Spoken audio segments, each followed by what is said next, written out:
Selepas tahlil, kursi kosong yang kembali terisi.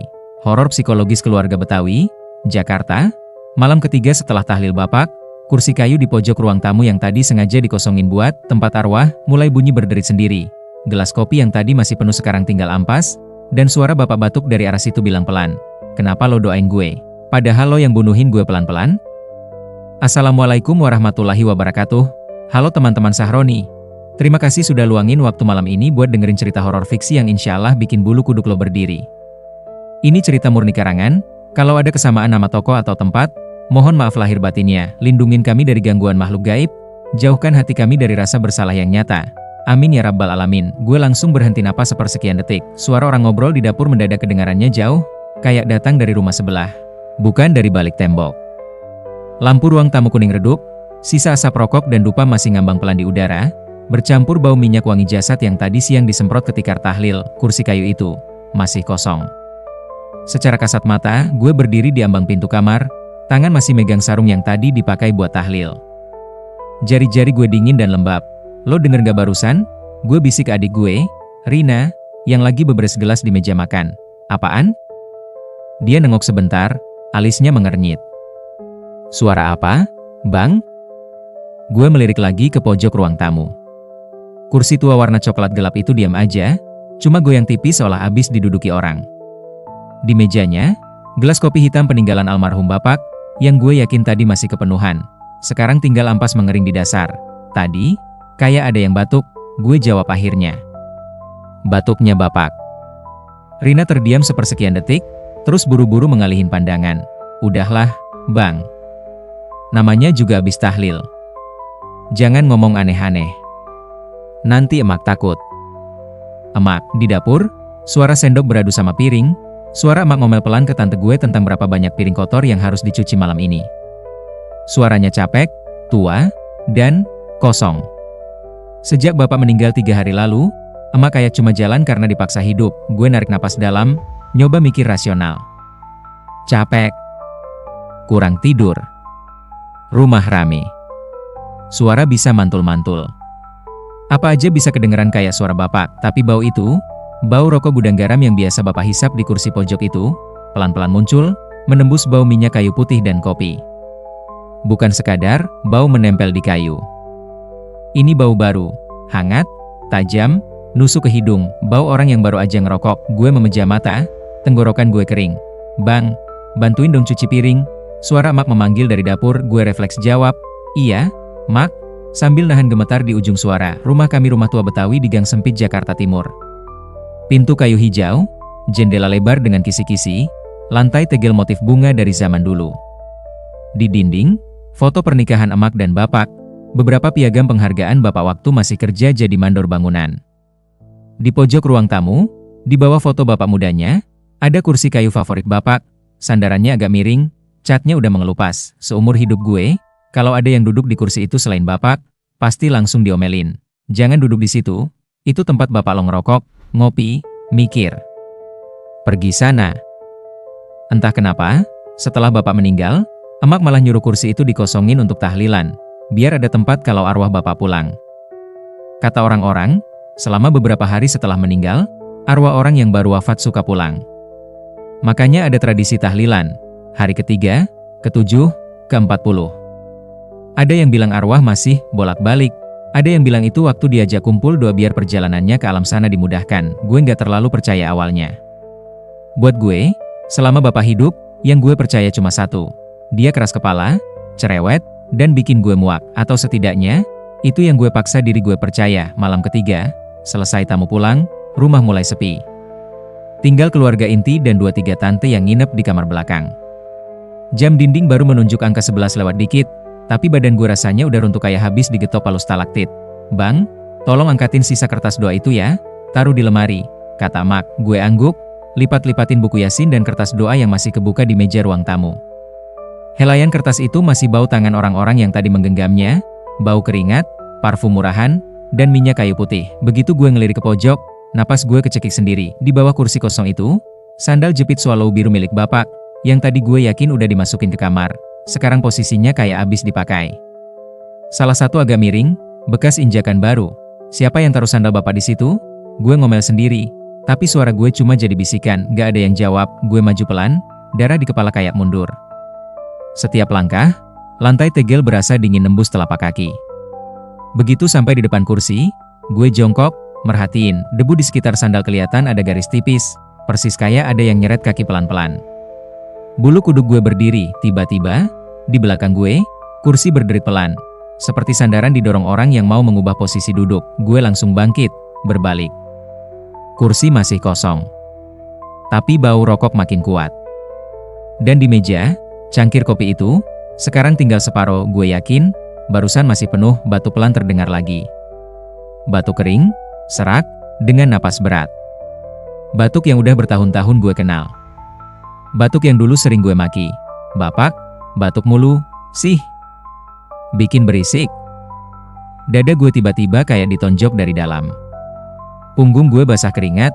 Bang, lo ngapain bengong di situ? Suara Rina memecah suasana. Dia berdiri di ambang pintu dapur, nenteng lap basah. Gue spontan menjauh dari kursi, seolah lagi ketahuan ngelakuin sesuatu yang salah. Enggak, gue cuma, emak manggil.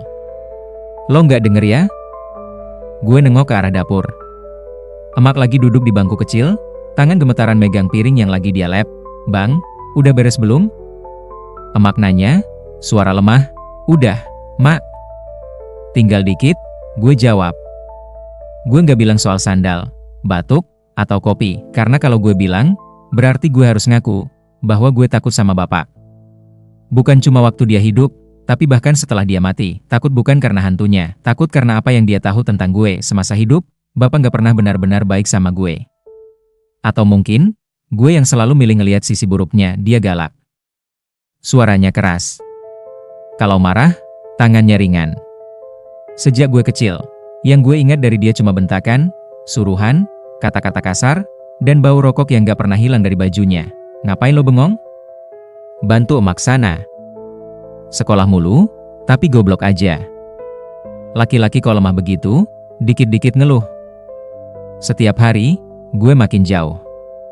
Setiap bapak batuk, gue bukannya kasihan, malah kesel. Batuknya ganggu gue belajar, batuknya ganggu gue tidur, batuknya ganggu gue nonton TV. Sampai suatu hari, batuk itu gak lagi ganggu apa-apa, karena bapak udah gak ada dan gue tahu, jauh di dalam diri gue, ada kalimat yang sampai sekarang gak berani gue ucapin lantang. Gue lega lo pergi. Kalimat yang pelan-pelan gue sadari, mungkin bukan cuma doa di hati, tapi pernah gue bantu wujudkan dengan tangan gue sendiri. Setelah tahlilan hari ke-7, gangguan makin sering. Malam ke-7, habis orang-orang pulang, rumah berasa lapang tapi dingin. Angin dari ventilasi atas bawah suara samar dari musyalah ujung gang yang masih ada beberapa orang baca doa. Emak tidur di kamar, kelelahan. Rina juga udah rebahan di kamar belakang. Lampunya dimatiin, gue sendirian di ruang tamu, pura-pura sibuk sama HP, padahal cuma scroll beranda tanpa baca apa-apa. Lampu ruang tamu diredupkan, tinggal satu bolam kuning yang kebiasaan bapak nggak pernah dimatiin waktu malam. Di dinding, jam tua tik-tak, tiba-tiba, ada suara, kerincing, halus. Gue menajamkan telinga, suara itu datang lagi. Kerincing, kerincing, jatuh, berhenti, lalu ada suara benda kecil menggelinding pelan di lantai. Gue berdiri, ngikutin suara itu. Sumbernya dari dekat kursi pojok, dan di sana, di lantai, gue lihat tasbih hijau kesayangan bapak tercampak, butiran kacanya berserakan, benangnya putus. Gue yakin tadi siang tasbih itu digantung rapi di paku dekat foto bapak. Sekarang, gantungan itu kosong.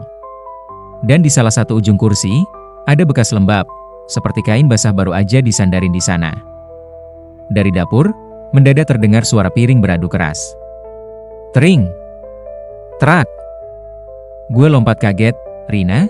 Gue teriak, nggak ada jawaban. Gue lari ke dapur. Lampu neon putih berkelip pelan, bikin bayangan di tembok goyang-goyang. Rak piring di pojok tampak bergetar halus, beberapa piring bergeser sendiri, lalu satu melorot dan pecah di lantai. Di sudut rak, ada gelas yang biasa dipakai bapak, gelas yang seharusnya sudah ada di kardus khusus barang kenangan. Pelan-pelan maju ke tepian rak seolah ada tangan yang ngedorong. Gue spontan maju, meraih gelas itu sebelum jatuh. Begitu tangan gue nyentuh gelas, hawa dingin nusuk sampai ke tulang, dan di telinga gue, persis di samping, ada suara pelan, serak, sangat dekat. Ngapain lo? Doain gue? Lo pikir gue lupa cara lo dorong gue dari tangga? Gelas hampir jatuh dari tangan gue. Gue ternganga, jantung berdegup di tenggorokan. Gue nggak sempat mikir. Refleks, Gue banting gelas itu ke bak cuci. Suara pecahnya memecah keheningan dari kamar. Emak kebangun. Siapa itu? Gak apa-apa, Mak. Gelas kepleset. Suara gue fals, gue menatap sisa pecahan di bak. Air keran mengalir, menghapus sisa kopi yang tak kenapa ada di dasar gelas, padahal gue yakin tadi gelas itu kosong. Di balik semua suara itu, satu memori yang selama ini gue kubur dalam-dalam mulai naik ke permukaan tangga kayu rumah kami. Bapak berdiri di anak tangga ketiga dari atas, napasnya ngos-ngosan, sambil bawa ember berisi air. Gue di belakangnya, darah gue panas, kepala gue penuh kemarahan. Berapa kali gue bilang, jangan colong duit dari dompet bapak. Teriaknya waktu itu, gue masih remaja, umur 17. Tangan gue menggenggam pegangan tangga kenceng-kenceng, rahang gue ngertap, gue capek miskin. Gue capek denger lo batuk tiap malam. Gue capek hidup kayak gini. Kurang ajar lo. Bapak mau mundur, mau nyamperin gue, tapi kakinya goyah, dan di detik itu, entah setan mana yang nempel, atau cuma kebencian gue yang menebal, tangan gue, bukan cuma diam, gue inget jelas, pergelangan tangan gue sendiri yang mendorong pelan tapi mantap di punggungnya, dorongan kecil aja, cuma sedikit, cukup buat dia kehilangan keseimbangan, cukup buat ember tumpah, air muncrat, kaki terpeleset di kayu basah, cukup buat bunyi, duk. Keras waktu kepala belakangnya nabrak anak tangga, gue selalu bilang ke semua orang, bapak terpeleset sendiri. Waktu di rumah sakit, gue nangis paling kenceng, paling histeris, paling pura-pura nggak tahu apa-apa. Dokter bilang, lukanya parah, mungkin karena komplikasi, badan beliau sudah lemah. Gue mengangguk, pura-pura percaya, dan malam ini, suara bapak, entah dari mana, kayak ngerobek selimut kebohongan yang gue bungkus ke diri gue sendiri selama ini. Hari-hari setelah itu, gangguan gak berhenti, kadang bau rokok muncul di dalam kamar mandi, padahal gak ada siapa-siapa. Kadang sandal bapak tergeser dari posisi yang udah kami rapikan. Kadang, jam 2 malam, gue dengar suara kursi di ruang tamu digerakin pelan. Seperti ada orang yang baru saja duduk. Puncaknya, malam ke-40, sejak pagi, rumah udah rame lagi. Tetangga, keluarga, orang-orang dari musyalah. Tahlilan ke-40, katanya, penutup rangkaian. Doa khusus, makan-makan, sedekah atas nama almarhum. Emak sepanjang hari banyak diam. Matanya sembab tapi udah nggak keluar air mata. Rina bantu bagi-bagi nasi kotak. Gue duduk di belakang, ikut baca Yasin, tapi lisan gue kaku. Setiap kali ayat menyebut soal orang-orang yang zalim, gue nahan diri buat nggak muntah. Malamnya, setelah semua pulang, rumah berasa kosong dengan cara yang beda. Bukan cuma sepi, tapi kayak ada sesuatu yang menunggu. Emak memutuskan tidur di kamar tante. Biar rame, biar gak kepikiran, katanya. Rina ikut barengan mereka, gue sendirian di ruang tamu. Kursi pojok masih dikosongin, di depannya ada meja kecil dengan sisa kembang dan satu cangkir kopi hitam baru yang emak taruh sambil bergumam. Kalau arwahnya pulang, biar ada yang bisa dia cium baunya. Jam dinding menunjukkan jam setengah 12 malam. TV dimatiin. Lampu ruang tamu cuma satu yang nyala, di luar, hujan rintik. Suara air jatuh di genteng bikin suasana makin sendu. Gue duduk di tikar tahlil yang belum dilipat, punggung bersandar ke dinding. Kepala gue berat, tapi mata nggak mau merem. Hati gue udah tahu, malam ini, sesuatu bakal selesai atau mulai. Pak, gue berbisik ke ruang kosong, suara hampir nggak kedengeran sendiri. Kalau bapak beneran ada, kalau bapak beneran pulang, kenapa sih nggak marahin gue sekalian? Kenapa gangguin gue diam-diam gini? Gak ada jawaban. Cuma suara tik-tak jam dinding. Gue menarik napas, dada naik turun cepat. Gue minta maaf, kalimat itu berat banget keluar. Gue tahu, waktu di tangga itu, gue dorong bapak. Dikit. Tapi gue dorong. Gue tahu gue salah. Gue tahu gue yang bunuh bapak pelan-pelan. Bukan cuma dari dorongan itu, tapi dari cara gue benci sama bapak tiap hari.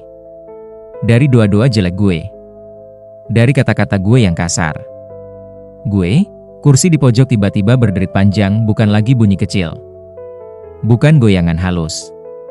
Tapi bunyi penuh, persis kayak ada seseorang yang baru aja duduk dengan berat badannya yang utuh.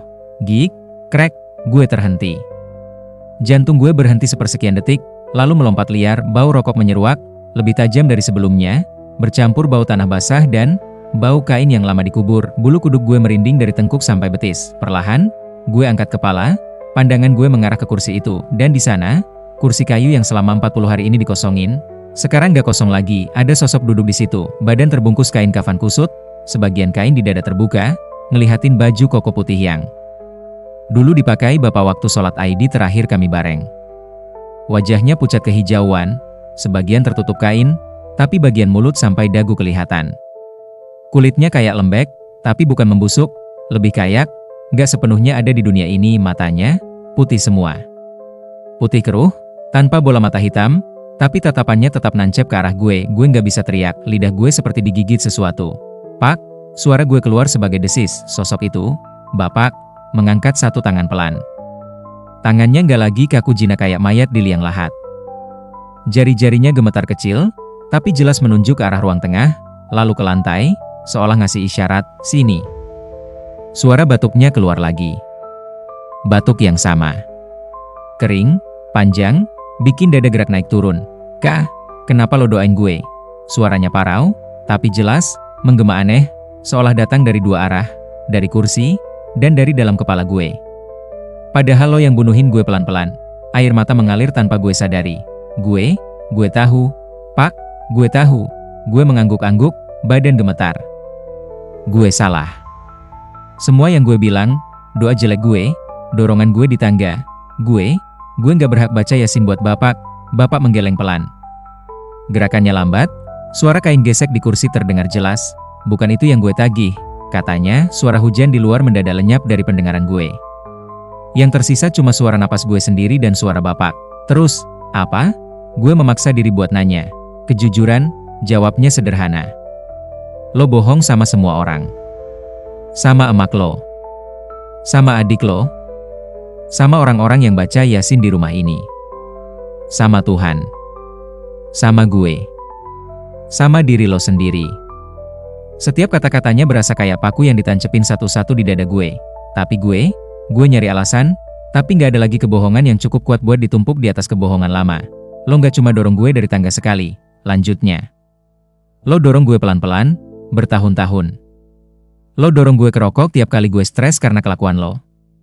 Lo dorong gue ke sakit waktu lo gak pulang-pulang, bikin gue keliling nyariin lo. Lo dorong gue ke tekanan darah tinggi dengan teriakan lo. Dan terakhir, lo dorong badan gue di tangga. Gue kehabisan kata. Badan gue ambruk berlutut di tikar tahlil, kepala gue menunduk, gue benci sama bapak, gue bersuara lirih, tapi setiap kata terdengar jelas di ruangan itu. Gue sering doa jelek. Gue sering bayangin bapak mati. Waktu di tangga itu, gue gak niat ngebunuh, tapi gue juga gak cegah. Gue biarin. Gue dorong dikit.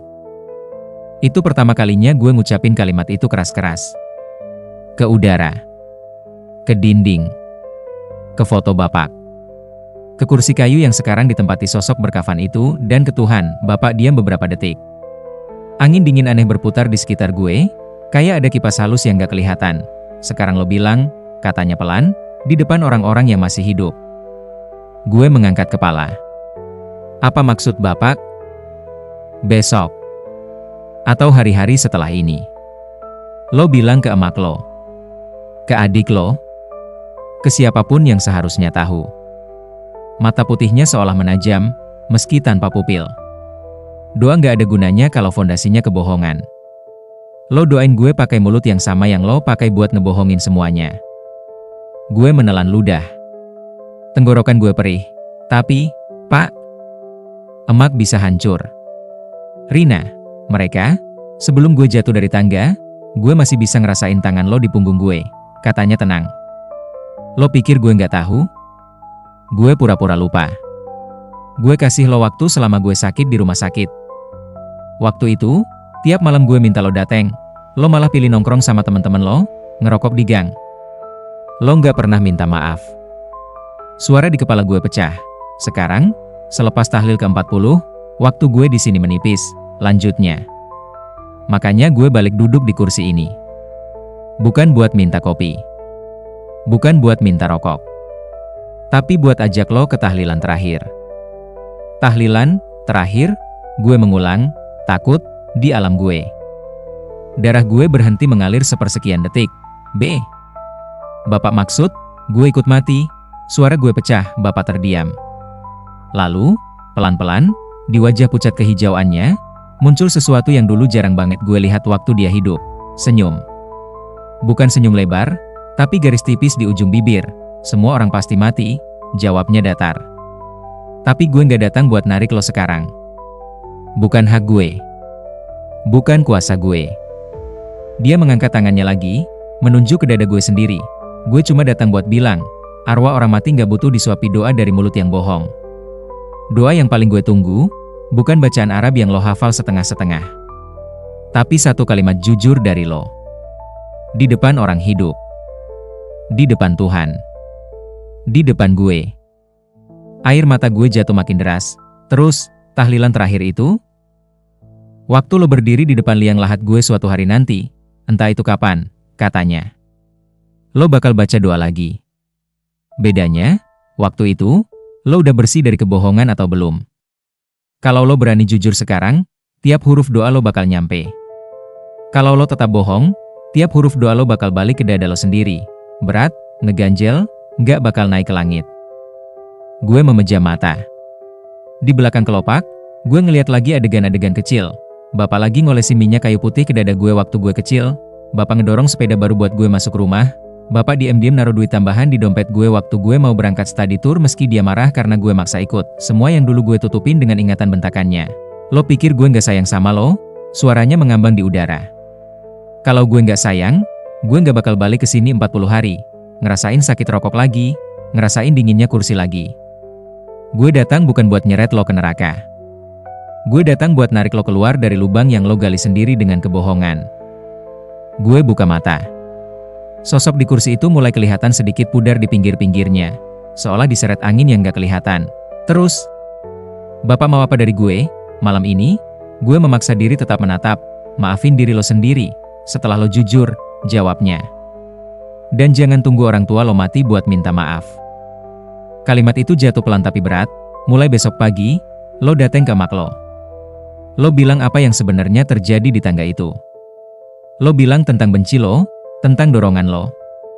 Kalau dia marah, biarin. Kalau dia benci lo, terima.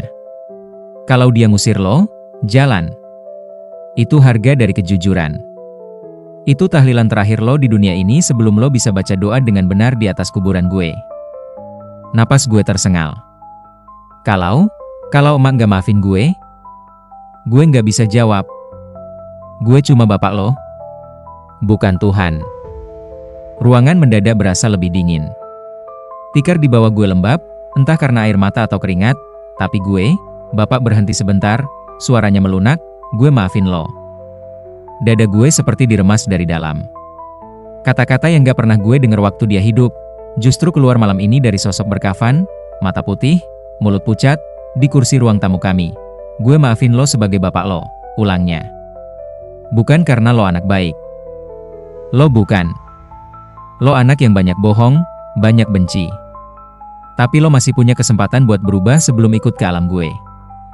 Sebelum tahlilan terakhir lo sendiri dibacain orang. Sosok itu menghela napas panjang. Sejak kapan hantu butuh napas? Kalau lo berani jujur, tiap malam lo bakal tidur lebih tenang. Lo bakal berhenti denger batuk gue dari kursi ini. Bukan karena gue pergi jauh, tapi karena lo akhirnya berdamai sama bayangan gue di kepala lo sendiri. Gue gak sadar kapan tangan gue menggapai ke depan, seolah mau nyentuh ujung kain kafannya. Jarak kami cuma beberapa langkah. Pak, jangan pergi dulu, gue terisak. Lo gak pernah mau datang waktu gue masih hidup, jawabnya, ada sedikit nada bercanda getir. Sekarang gue yang harus pergi duluan. Sosok itu pelan-pelan bangkit dari kursi. Kain kafannya gak menyeret lantai, tapi juga gak melayang tinggi. Dia berdiri di depan foto lamanya di dinding, menatapnya sebentar. Jangan tunggu orang tua lo mati buat minta maaf, nak, katanya lembut, nada Betawinya tipis tapi jelas. Lo udah telat sama gue. Jangan telat sama emak lo. Begitu kalimat itu selesai, lampu di ruang tamu berkedip sekali. Bau rokok menghilang seketika, diganti bau tanah basah yang cepat pudar dan kursi kayu itu, kosong lagi, cangkir kopi di meja sekarang benar-benar kering. Bukan sekadar bekas diminum, tapi kering seperti udah berhari-hari ditinggal begitu aja. Gue terduduk, napas terengah-engah. Di belakang gue, dari arah kamar, gue denger emak batuk pelan. Batuk yang mirip batuk bapak di tahun-tahun terakhir hidupnya. Pagi itu, Matahari baru naik sedikit waktu gue berdiri di depan pintu kamar emak. Tangan gue dingin, tapi kali ini bukan karena hantu. Karena keputusan. "Mak," gue manggil pelan. "Hom?" Suara emak dari dalam. Serak, "Boleh gue ngobrol bentar?" Pintu terbuka. Emak berdiri dengan jilbab seadanya, mata bengkak habis nangis lagi semalaman. "Ada apa, Bang?" tanyanya. Gue menelan ludah, tenggorokan masih nyeri habis terisak sepanjang sisa malam. "Ada sesuatu yang harus gue omongin. Tentang hari waktu Bapak jatuh dari tangga." Emak mengernyit. "Loh, kenapa? Emang kenapa?" Gue mengambil napas panjang. Untuk pertama kalinya sejak malam tangga itu, gue milih buat gak lari, gak bohong, gak pura-pura lupa. Dan di tiap kata yang keluar, di tiap air mata yang jatuh, di tiap teriakan atau pukulan yang mungkin bakal gue terima, gue tahu satu hal. Di kursi pojok ruang tamu, meski sekarang kosong, ada satu arwah yang akhirnya bisa benar-benar pergi setelah 40 hari. Karena doa yang akhirnya keluar dari mulut anaknya bukan lagi cuma rangkaian huruf Arab, tapi juga kejujuran. Malam-malam setelah itu, rumah kami masih sepi. Foto Bapak tetap menggantung di dinding. Kursi kayu di pojok tetap kosong, tapi nggak lagi berderi tengah malam. Bau rokok kadang-kadang masih muncul, tapi rasanya beda. Lebih kayak sisa memori daripada gangguan. Setiap kali gue selesai sholat, gue duduk di depan kursi itu, baca doa pelan. "Ya Allah, ampunin dosa Bapak gue, ampunin juga dosa gue yang udah benci sama dia." Kali ini, gue nggak lagi ngerasa doa itu mental di dinding dan balik nusuk dada gue sendiri. Entah Bapak beneran datang malam itu atau semua cuma bentuk lain dari rasa bersalah gue nggak tahu. Gue cuma tahu satu pesan yang nancep, gak akan pernah gue lupain. Jangan tunggu orang tua mati untuk minta maaf. Karena kalau lo telat, yang duduk di kursi ruang tamu lo mungkin bukan lagi orang tua lo yang masih bisa nangis dan meluk lo, tapi sosok berkafan dengan mata putih yang cuma bisa bilang, "Kenapa lo doain gue, padahal lo yang bunuhin gue pelan-pelan?"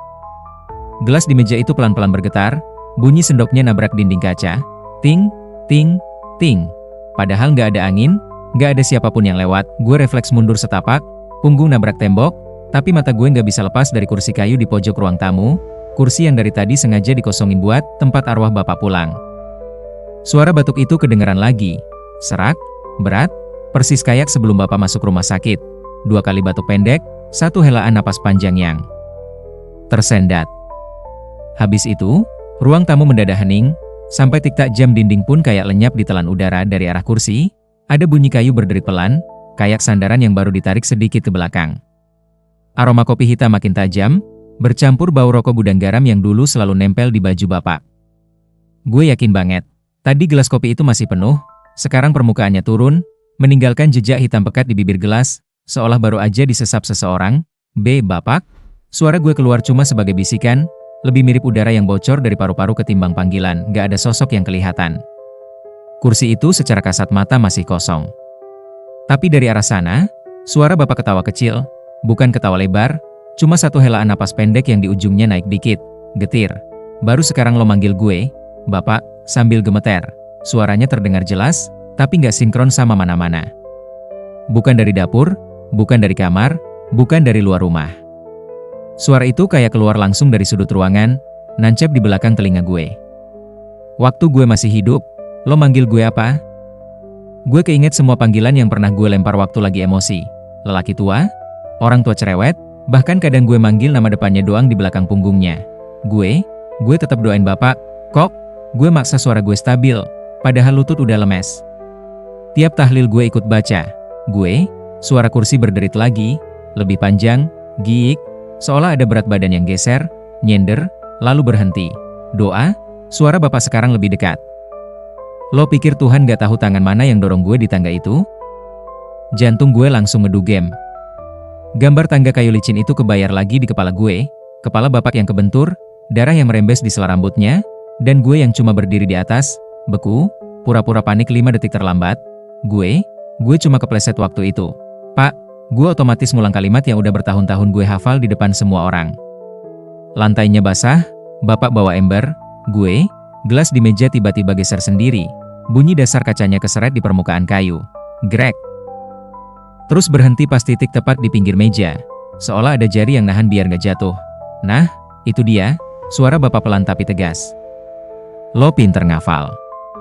Ngafal doa, ngafal alasan." Udara di ruang tamu mendadak berat. Setiap napas berasa kayak ngisep asap rokok pekat, padahal nggak ada siapapun yang ngerokok di situ. Lo doain gue, baca ayat panjang-panjang, tapi lo nggak pernah doain satu hal yang paling gue tunggu dari lo. Lanjutnya, gue berusaha nelan ludah, tapi tenggorokan kayak ketahan. Apa? Keheningan turun sebentar. Lalu, pelan banget, nyaris cuma berupa getaran di gendang telinga, gue denger jawaban itu, kejujuran lo sendiri. Di detik yang sama, lampu ruang tamu kedip sekali. Dari arah kursi, sesuatu yang tadinya cuma rasa ada orang mulai berat, mengumpul, kayak udara dingin yang lagi belajar jadi bentuk. Itu tadi cerita horor fiksi selepas tahlil, kursi kosong yang kembali terisi. Gimana menurut lo? Pernah ngerasain hal aneh habis tahlilan? Share di kolom komentar ya. Jangan lupa like, subscribe, nyalain lonceng notif biar gak ketinggalan cerita horor berikutnya. Ampunin dosa orang tua kami. Mudahkan langkah kami berbakti selagi mereka masih ada. Lindungin rumah-rumah kami dari gangguan gaib. Amin. Wassalamualaikum warahmatullahi wabarakatuh. Selamat malam dan periksa kursi kosong di rumah lo malam ini.